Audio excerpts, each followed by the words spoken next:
The Duke of Edinburgh is expected to have a royal ceremonial funeral in a socially distanced service in St George's Chapel at Windsor Castle.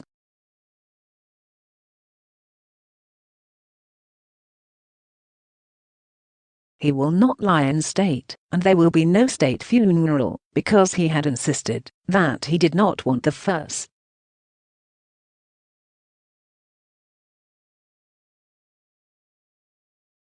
His ceremonial royal funeral will be televised and broadcast to the country, with crowds anywhere to be discouraged.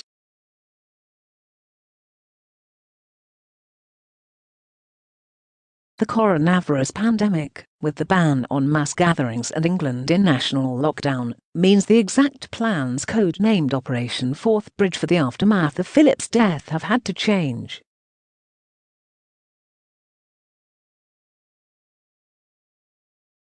Buckingham Palace will confirm the arrangements for the Duke's funeral in the next day or so as the Queen enters 8 days of mourning.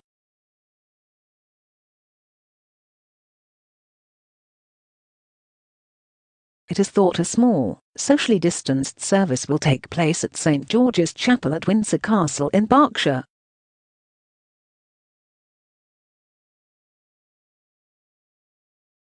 Lord Chamberlain, the most senior officer of the royal household, will be in charge of arrangements.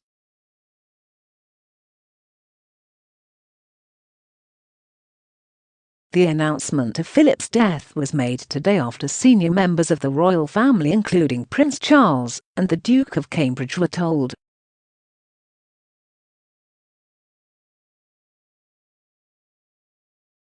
A statement within a wooden frame is expected to be pinned to the railings outside Buckingham Palace in London, with a series of gun salutes also possible.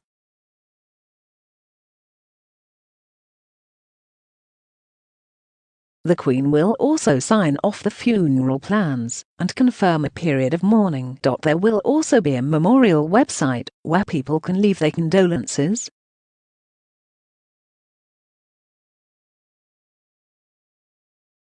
Union flags will now fly at half-mast on royal buildings where the Queen is not in residence, although the Royal Standard never flies at half-mast.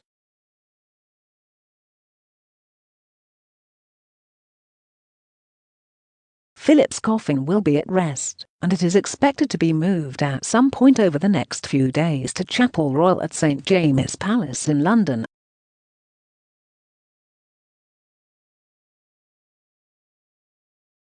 The Queen is also expected to broadcast a televised message to the nation at some stage over the next few days, although this is dependent on how she feels.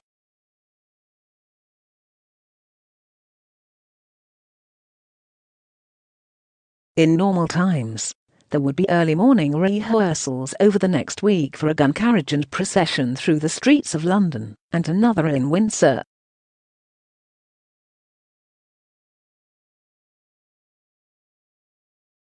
The day before his funeral, the coffin would be moved across the road from Chapel Royal to the Queen's Chapel to allow an easier transfer to the gun carriage.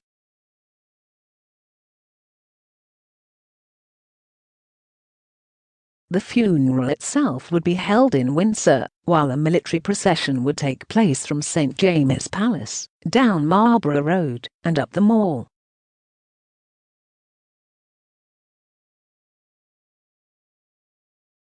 The gun carriage holding the coffin would then pass around the Queen Victoria Memorial, Buckingham Palace, and up Constitution Hill to Wellington Arch.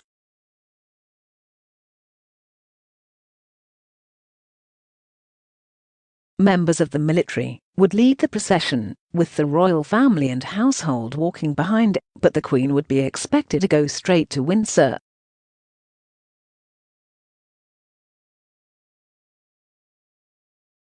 At Wellington Arch, there will be a royal salute before a ceremonial transfer sees the coffin moved to a Land Rover hearse or car and taken to Windsor.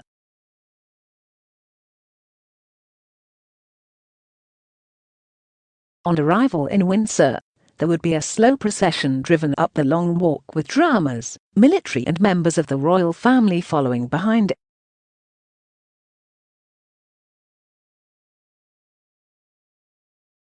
It would move up the Long Walk, through Cambridge Gate, and then onto Park Street, High Street, past the Guildhall and Castle Hill, and in through the Henry VA Gate.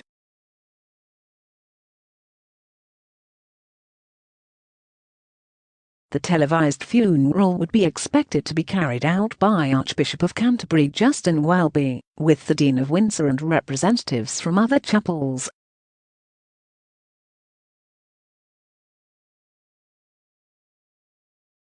There would then be a private committal service in St George's Chapel for his burial.